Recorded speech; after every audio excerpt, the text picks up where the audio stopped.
Let's go over the definition. What's the algebra behind it? What's the statistic have to do with these types of trends? We define correlation coefficient, which is a measure of the strength and the direction of linear relationship between two variables. The symbol R represents the sample correlation coefficient. The formula that is built into your calculator is given here. R is equal to n times sigma xy minus sigma x times sigma y divided by square root of n sigma x squared minus sigma x to the second power multiplied by another square root n sigma y squared minus sigma y to the second power. And n is the number of pairs of the data. And again, this formula is built into your calculator, so don't worry about memorizing it or even using it in your elementary statistics class. The population correlation coefficient is represented by rho, the lowercase Greek letter rho, and again, pronounced rho.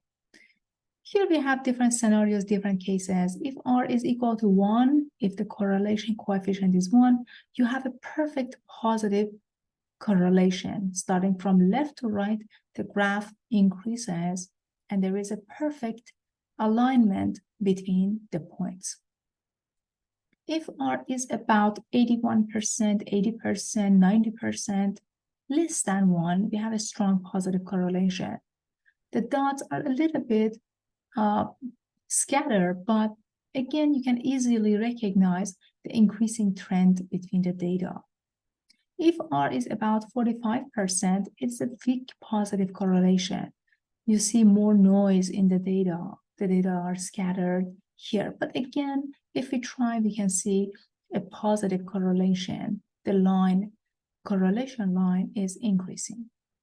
We also have negative correlation. When R is -1, you have a perfect negative correlation. The line decreases perfectly. If R is about -90%, you have a strong negative correlation. You see a trend and decreasing trend. It's not a perfect line, but again, we can easily recognize the decreasing trend. Another example is IQ score, no correlation. The R is about 4%. This 4% shows it just like a chaos in the dots. There is no linear correlation here.